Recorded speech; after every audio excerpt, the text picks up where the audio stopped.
Hello everyone, कैसे हैं आप सब लोग। होप कि बढ़िया होंगे। और हम पढ़ रहे हैं उत्तराखंड में भी हम पढ़ रहे हैं बीएस नेगी को रेफरेंस मान करके उत्तराखंड की हिस्ट्री, जिसमें बहुत सारे तो वीडियोस चंद वंश में भी हम जैसे पूरी हिस्ट्री तो हम धीरे धीरे 20 क्वेश्चन कवर करते करते और हम पर पहुंच चुके हैं। आज हमको पढ़ना है बाज बहादुर चंद और लक्ष्मी चंद के बारे में, या त्रिमल चंद जो उत्तराधिकारी हुए लक्ष्मी चंद के, है ना, उद्योग चंद वगैरह। तीन राजा बेसिकली हमको जिनमें आज के एमसीक्यू में कवर करना है, तो देख लेते हैं। और लास्ट में आप ये भी देख लीजिए कि अगर कोई लोग खुद से पहले से प्रिपरेशन कर रहे हो कि आपके इन 20 क्वेश्चंस में कितने क्वेश्चन आपके सही हुए हैं, विद एक्सप्लेनेशन जो है हम क्वेश्चंस को करने वाले हैं। चलिए देखते हैं। पहला क्वेश्चन आपके स्क्रीन पर, आप क्वेश्चन को रीड कर लीजिए और मैं थोड़ा सा चेक कर लेती हूँ कि क्वेश्चन साइड से कटे नहीं। बिल्कुल आपका सही आ रहा है क्वेश्चन, तो पढ़ लीजिए। विजय चंद की हत्या के संदर्भ में निम्नलिखित कथनों पर विचार कीजिए। हत्या के संबंध में, और ये आपको पता है कि लक्ष्मी चंद के उत्तराधिकारियों में से एक था, है ना। हालांकि लक्ष्मी चंद के बाद दलीप चंद राजा बना था। तो आपको ये बताना है कि विजय चंद की हत्या के संदर्भ में निम्नलिखित कथनों पर विचार कीजिए। पढ़ लेते हैं। विजय चंद दूसरा ले लेते हैं। देखिए, विजय चंद की हत्या के में रसोइयों का हाथ था, पहला पॉइंट है आपके पास। फिर दूसरा है आपके पास कि विजय चंद ने रसोइयों के लिए नियम बनाए थे। विजय चंद को सुखराम कार्की ने मरवाया था। उपरोक्त में से कौन से कथन सत्य हैं। अब अगर आपने उत्तराखंड हिस्ट्री की वीडियो मेरी ढंग से डिटेल से किसी ने देखी होगी तो वैसे भी ये क्वेश्चन लगा पाएंगे, और नहीं है तो फिर यहाँ पे भी मैं एक्सप्लेन कर देती हूँ। ये बोल रहा है कि कथनों पर विचार कीजिए, आपको बताना है कि कौन सा है। देखिए, विजय चंद की हत्या में रसोइयों का हाथ था, ये तो बिल्कुल सही बात है। विजय चंद ने रसोइयों के लिए नियम बनाए थे, देखिए ये गलत हो जाएगा। उसने रसोइयों के लिए नियम नहीं बनाए थे, बल्कि रसोइयों के लिए नियम जो है इसके बाद जो राजा बना विजय चंद की मृत्यु के बाद त्रिमल चंद, है ना। तो त्रिमल चंद ने फिर क्या किया था, रसोइयों के लिए नियम बनाए थे। तो ये वाला तो आपका गलत हो गया। फिर विजय चंद को सुखराम कार्की ने मरवाया, ये ठीक है। तो पहला और तीसरा केवल क और ग आपके सही हो जाएंगे, बाकी आपके गलत हो जाएंगे, ठीक है। तो अगर विजय चंद के बारे में आपको देखना है तो आप देख सकते हो कि दलीप चंद राजा बना, फिर दलीप चंद के बाद विजय चंद राजगद्दी पर बैठा था। और एडकिंसन के अनुसार विजय चंद का विवाह बुलंदशहर की अनूप शहर के बड़गुजर की पुत्री से हुआ था। इसने प्रेम विवाह किया था, अगर हम देखेंगे विजय चंद ने, है ना, इसीलिए। और ये लोग अपने आप को थोड़ा सा ऊंचा समझते थे, बड़ा समझते थे, और गुर्जरों से शादी करने पर इनको लगा कि ये कहीं ना कहीं क्या है, मतलब एक तरीके से हमारी बेइज्जती हो गई। तो विजय चंद के आसपास के जो दरबारी थे वो उससे क्या है, एक तरीके से गुस्सा रहने लगे, नाराज रहने लगे, जिसकी वजह से फिर उसकी रसोइयों ने उसको टपका दिया। जो रसोइया थे उन्होंने ही उसकी कहानी खत्म कर दी। सब नाराज तो थे ही थे, और ये अच्छा मौका भी था। बाज बहादुर चंद के संदर्भ में गूढ़ भूमि का क्या अर्थ है। बहुत अच्छा क्वेश्चन है, देख लीजिए। गूढ़ भूमि आपसे पूछ रहा है कि क्या है। तो गूढ़ भूमि आपको पता ही है, मंदिरों की देखभाल हेतु पुजारियों को दी गई थी। बाज बहादुर चंद जो है कैसा 50वां नंबर का राजा था। तो ये भी आपको यहाँ पर ध्यान रखना है, कितने नंबर का राजा था, 50वें नंबर का ये राजा था चंद वंश में। अब बिल्कुल इसके बाद जो है उद्योग चंद वगैरह आएंगे, और फिर अवनति काल शुरू हो जाता है किसका, चंद वंश का। अवनति मतलब धीरे धीरे पतन की ओर चले जाएंगे, और फिर इनको लसाड़ेंगे गोरखा, फिर गोरखों का शासन हो जाएगा। तो मुगल बादशाह को दी जा नहीं, ये हमने देख लिया, इसका आंसर हो जाएगा मंदिरों को की देखभाल हेतु पुजारियों को दी गई भूमि। नेक्स्ट क्वेश्चन देख लेते हैं। यह किस चंद शासक के समय पीरा सम्मल विद्रोह हुआ था। अच्छा क्वेश्चन है। पीरा सम्मल विद्रोह आपको बताना है कि किसके समय पे हुआ था। तो देखो, ये आया थे आपके लक्ष्मी चंद के उत्तराधिकारी में दलीप चंद आए। फिर दलीप चंद के बाद आपका जो है विजय चंद आया, और विजय चंद के बाद उसका पुत्र आया था त्रिमल चंद। तो ये जो पीरा सम्मेलन हुआ था, पीरा सम्मल विद्रोह हुआ था, ये त्रिमल चंद के समय पे हुआ था। नेक्स्ट क्वेश्चन है, 1634 ईस्वी के काकुवामोर युद्ध में त्रिमल चंद ने किसे पराजित किया। और ये PYQ भी है, ये आपके पहले किसी एग्जाम में आया है ग्रुप सी के। तो आपको बताना है काकुवामोर के युद्ध में त्रिमल चंद ने किसे पराजित किया। तो ये है आपके देवपाल, ठीक है। काकुवामोर के युद्ध में किसे पराजित किया गया था, सॉरी देवपाल नहीं, महिपति शाह, ये तो हमारा इधर के साथ हुआ ना। देखिए ये है आपका महिपति शाह, महिपति शाह, ये वाला हो जाएगा फर्स्ट वाला। महिपति शाह को पराजित कर दिया था तथा उसे मुक्ति प्रदान भी करी थी। तो काकुआ मोर का जो युद्ध हुआ था 1634 में। हो सकता है नेक्स्ट टाइम आपसे क्वेश्चन पूछे कि काकुआ मोर का युद्ध जो त्रिमलचंद और महिपति शाह के बीच हुआ वो कब हुआ, है ना। तो 1634 ये भी आपको याद रखना पड़ेगा। नेक्स्ट क्वेश्चन देख लेते हैं, क्वेश्चन नंबर 5। बाज बहादुर चंद द्वारा तिब्बत अभियान और मानसरोवर यात्रा के संबंध में कौन सा कथन असत्य है? गलत आपको ढूंढना है यहाँ पे, क्वेश्चन नंबर 5, और ये आपको बताना है।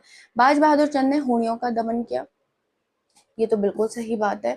1673 ईस्वी में कैलाश मानसरोवर के यात्रियों के लिए गोठ भूमि दान दी थी, बिल्कुल सही बात है, ईयर भी सही है 1673। इसने तिब्बत व्यापार की बाधाओं को मुक्त किया, इसने तिब्बत व्यापार की बाधाओं को मुक्त किया। इसने हूणियों से सिरती नामक कर लिया। देखिए तीन तो सही है, अगर आप सी वाला देखेंगे तो इसने तिब्बत व्यापार की बाधाओं को मुक्त किया, ये वाला गलत हो जाएगा। बल्कि इसने क्या किया था, बाज बहादुर चंद ने भोटिया व सौकाओं का द्वारा तिब्बत को दी जाने वाली दस्तूर पर रोक लगाया था। और दूसरा इसने क्या किया था, तिब्बत अभियान करके हूणियों का दमन तो कर दिया था, मानसरोवर यात्रा और भोटिया व्यापार को बाधाओं से मुक्त किया था। तिब्बत नहीं, मतलब ये वाला ऑप्शन गलत हो जाएगा। इसने मानसरोवर यात्रा, मैंने पढ़ाया भी है आपको, मानसरोवर यात्रा और जो हूणी थी, मतलब जो शौका थे व्यापारी, मतलब शौका वो भी भूटिया, क्योंकि आपको पता है वहां पर क्या है, भूटियों को शौका कहा जाता है पिथौरागढ़ के साथ। तो इनको जो है, इनको ताकि ये क्या कर पाए, आसानी से व्यापार कर पाए, व्यापार को बाधाओं से मुक्त किया था। तो आपको क्या ढूंढना था, गलत ढूंढना था, और गलत है आपका तीसरा, क्योंकि पूछा ही आपसे तीसरा है, मतलब जो गलत है वही सही है, क्योंकि आपसे गलत पूछा हुआ है। नेक्स्ट क्वेश्चन है, बाज बहादुर चंद को बहादुर और जमींदार की उपाधि किसने दी थी? ये भी PYQ है, बहादुर और जमींदार की उपाधि। देखिए ये दी थी आपकी शाहजहां ने। अगर बाज बहादुर के चंद में देखेंगे आप, त्रिमल चंद का ये बेटा था, त्रिमल चंद का उत्तराधिकारी था, और इसका कार्यकाल 1638 से 1677 रहा।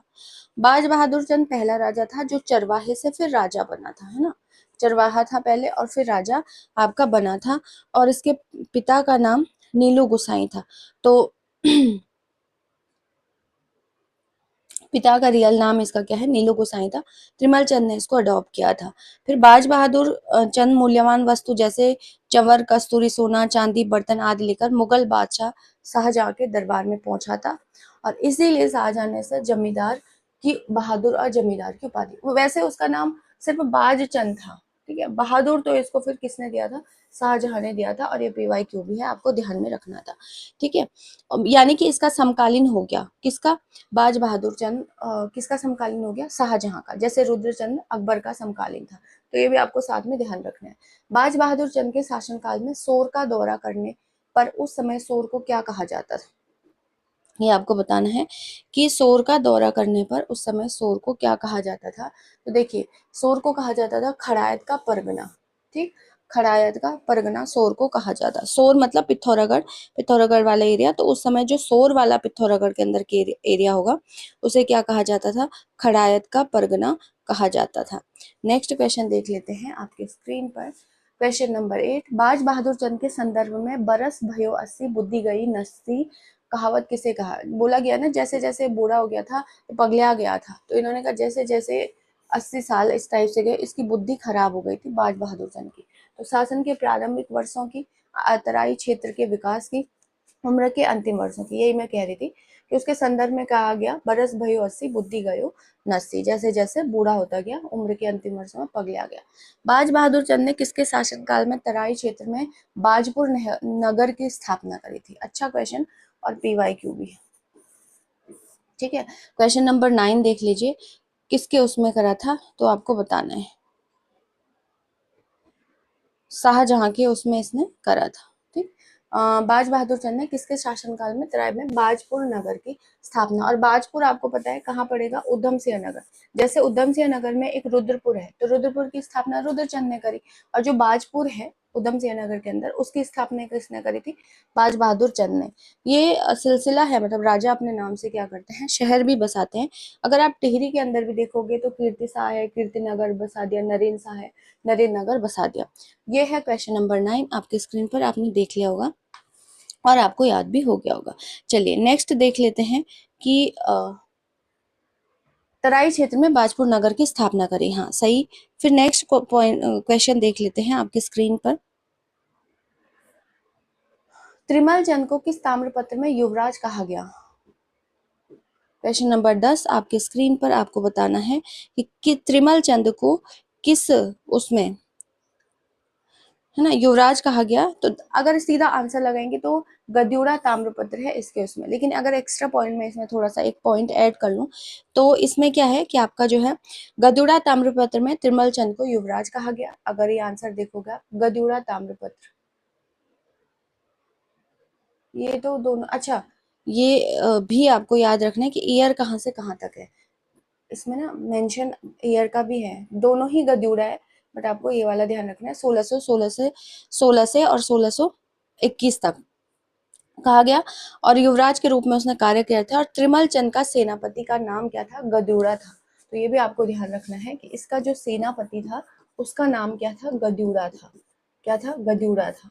तो गद्युड़ा ताम्रपत्र में ही जो 1621 से 1616 से 1621 तक का है, उसमें इसमें कहा जाता है कि युवराज के रूप में शासन किया, और इसीलिए इसे क्या कहा गया? युवराज कहा गया, और ये इसका सेनापति था। बाज बहादुर चंद के शासनकाल में कौन सी कर व्यवस्था लागू थी? बाजा ने, तो ये तो आपको पता ही है, जजिया कर कुमाऊं में एकमात्र जजिया कर लगाने वाला राजा, तो यही होगा बाजा। ठीक है, ये PYQ भी है।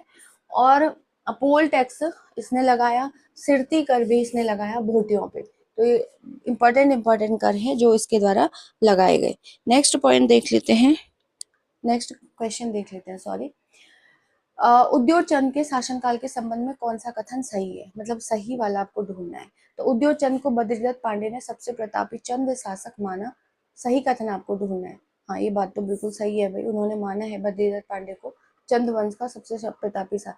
ये स्टेटमेंट आ भी सकता है अलग से क्वेश्चन बन करके, क्योंकि बद्रीदत्त पांडे किस चंद शासक को सबसे प्रतापी शासक मानते हैं, ये भी आपको ध्यान रखना है। उद्योग चंद का प्रथम सेनापति शिरोमणि जोशी था। नहीं ये तो गलत हो जाएगा, प्रथम सेनापति हीरू देवबा था। उद्योग चंद का दूसरा सेना, देखिए यहाँ पर फर्स्ट जो इसका सेनापति था वो हीरू देवबा था। कौन था? हीरू देवबा। और दूसरा जो सेनापति था वो शिरोमणि था, ये जो लिखा है ना शिरोमणि जोशी। कौन था? शिरोमणि जोशी। उद्योग चंद का शिरोमणि जोशी था उसका दूसरा कौन सा सेनापति, शिरोमणि जोशी। और एक था उसका तीसरा मेसी साहू। ठीक है, मेसी साहू। हालांकि ये सारे जब ये युद्ध करता है तो मारे जाते हैं। तो ये भी गलत हो गया भाई, क्योंकि प्रथम बोल रहा है तो प्रथम तो हीरू देवबा था, ये इसका हो जाएगा। उद्योग चंद ने 1698 ईस्वी में बदानगढ़ का किला जीता। बदानगढ़ जो चमोली में पड़ता है, नहीं देखिए बधानगढ़ का किला तो उसने जीता, पर 1698 में नहीं जीता उसने, उसने जीता बधानगढ़ का किला 1678 में। तो ये भी आपका गलत हो जाएगा। तो हमको क्या ढूंढना था? कौन सा कथन सही ढूंढना था, तो हमको फर्स्ट वाला ही सही है, बाकी तो सारे ऑप्शन गलत हो जाएंगे।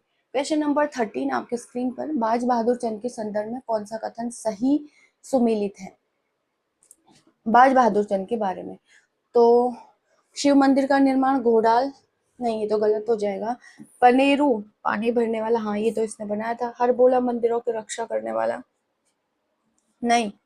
मटपाल मंदिर, अच्छा हर बोला राज परिवार की को जगाने वाला था, हर हर बोला बोल करके, हर बोला करके राज परिवार को जगाता था। मटपाल मंदिरों की रक्षा, तो सी को डी के साथ मिला लीजिए। यहाँ पे तो ये दोनों भी गलत हो जाएंगे, क्योंकि सी का फोर्थ हो जाएगा और मटपाल मतलब फोर्थ का सी हो जाएगा। हर बोला राज परिवार को जगाने वाला होता है, मटपाल मंदिरों की रक्षा करने वाला। पनेरू पानी भरने वाला, ये तो सी ठीक मिला। शिव मंदिर का निर्माण भी देख लेते हैं। देखिए शिव मंदिर का जो निर्माण है वो हरिया डुंगरी में है, घोडाल में नहीं है, हरिया डुंगरी में इसके द्वारा किया गया। कहाँ पर? हरिया डुंगरी में शिव मंदिर का निर्माण किया गया। तो ये भी आपको ध्यान रखना है। और आपसे क्या पूछा था? सही पूछा था ना, कि सही वाला बता दो, तो ये आपका हो जाएगा। ठीक है, मतलब आपका सिर्फ बी सही है, बाकी तो ऑप्शन गलत है। घोड़ाल में नहीं, शिव मंदिर के निर्माण उसने हरिया डुंगरी में करा था। बाज बहादुर चंद के समय डोटी का शासक कौन था? डोटी मतलब नेपाल वाला एरिया। तो ये था आपका, देखिए त्रिमल चंद तो हमारे इधर है, विजय चंद भी है, सुखजान से कोई है नहीं, तो देवपाल, पाल पाल वाले आपके उधर चल जाएंगे डोटी के अंदर। फूल मंजरी नामक ग्रंथ किसके दरबार में लिखा गया? क्वेश्चन नंबर 15 आपके स्क्रीन पर आपको देखना है, किसके दरबार में बोल रहा है। देखिए तो ये तो लिखा गया उद्योग चंद के दरबार में, लेकिन फूल मंजरी जो है वो है आपकी रचना है, कई बार क्वेश्चन आता भी आया भी है, मतीराम की है। और मतीराम क्या थे? एक मराठी कवि थे। मतीराम क्या है? रस कौमुदी और ये फूल मंजरी सब क्या है? मतीराम की है। चंद दरबार में आया था, मराठा राज कवि था, और इसका राज कवि भी ये था। तो यहाँ पर आपसे ये नहीं पूछा है कि फूल मंजरी किसकी है, ये लिखा है किसके दरबार में लिखा गया, तो उद्योग चंद के दरबार में, पर लिखी किसने है? मतीराम ने, और ये क्या है? मराठी कवि। नेक्स्ट क्वेश्चन है, बाज बहादुर चंद ने कैलाश मानसरोवर के यात्रियों के लिए किस वर्ष गूठ भूमि प्रदान? यहाँ पर कई बार क्वेश्चन ऐसे भी आता है कि गूठ भूमि क्या है, तो देखो मंदिरों को दान दी जाने वाली भूमि को गूठ भूमि कहा जाता है, कई बार क्वेश्चन आया, लेकिन यहाँ पे आपको ईयर बताना है, और ये मैंने पहले भी आपको बता चुका। ये है आपका 1673 में, बाकी तो आपके ऑप्शन गलत हो जाएंगे। नेक्स्ट क्वेश्चन है आपका, एक हथिया देवाल का निर्माण किस चंद शासक ने करवाया था? और ये भी आपका PYQ है, ये भी आपका क्या है? PYQ है। एक हथिया देवाल का निर्माण किस चंद शासक ने करवाया था? बता दीजिए। तो ये आपका बाजा ने ही करवाया था, है ना। और इसकी जो बनावट है वो एलोरा के कैलाश मंदिर के समान है, तो ऐसा भी आपसे क्वेश्चन आ सकता है, एलोरा के कैलाश मंदिर के समान है, कैलाश मंदिर के समान है किसकी?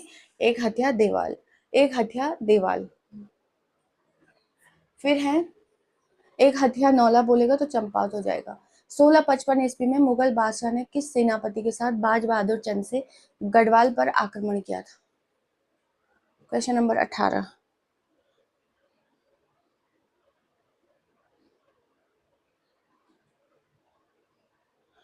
क्वेश्चन नंबर 18 देख लीजिए। देखिए मुगल बादशाह ने गढ़वाल आक्रमण के लिए 1655 ईस्वी में खलीमुल्ला के नेतृत्व में सेना भेजी थी। मतलब मुगल बादशाह ने 1655 में, तो ये इंपॉर्टेंट भी हो जाता है, किस सेनापति के साथ बाज बहादुर चंद पर ने गढ़वाल पर आक्रमण किया था? तो मुगल बादशाह कौन है? शाहजहां। और शाहजहां और बाज बहादुर चंद, शाहजहां ने अपना एक सेनापति भेजा जिसका नाम था खलीमुल्ला, यहाँ पे खली उल्ला लिखा है बट ये मुल्ला है, ठीक है, खलीमुल्ला। और बाज बहादुर चंद, इन दोनों ने मिलकर के किस पर? गढ़वाल पर आक्रमण किया था, ठीक है। तो ये भी आपको ध्यान रखना है, जिसकी मदद बाज बहादुर चंद ने करी थी। हालांकि शाहजहां ने गढ़वाल के राजा पर आक्रमण करने के लिए सेना भेजी थी 1655 में, तो उनका साथ फिर किसको कहा? कि बाजा को कहा कि आप हमारा साथ देंगे, और ये बाजा ने गढ़वाल के राजा को हराने में खलीमुल्ला का साथ दिया था, तो ये खलीमुल्ला आपका हो जाएगा। बाज बहादुर चंद ने तराई क्षेत्र में शासन की सुविधा के लिए तराई को किन इकाइयों में विभाजित किया गया था? बता दीजिए। ठीक है, बहादुर को तराई भाबर का फरमान मिलने पर, ये जब शाहजहां ने इसको तराई भाबर अगेन वही चीज, उधम सिंह नगर और नैनीताल वाला हिस्सा, जब उसको फरमान मिल गया शाहजहां के द्वारा, मतलब तराई भाबर का, तो उसने वहां सुविधा के लिए तराई क्षेत्र को पट्टियों और ग्रामों में विभक्त कर दिया, ताकि आसानी से इजिली जो है टैक्सेशन किया जाए। कितने पट्टी है? इस पट्टी से आया, इस पट्टी से टैक्सेशन, इस पट्टी से आया, तो ये जब आप डिवाइड कर दे, जैसे पूरे भारत को 28 टुकड़ों में बांट दिया, तो आसान होता है शासन करना। वहाँ का CM कौन है, ये है, वो अलग अलग कैबिनेट होते हैं राज्यों के, ठीक इसी तरीके से इसने भी किया था। उदय चंद के समय किस राजा ने दूनागिरी और द्वारहाट पर आक्रमण किया था? दूनागिरी और द्वारहाट पर आक्रमण किया था, देखिए ये क्या था आपका? मेदिनी शाह ने। किसने किया था? मेदिनी शाह।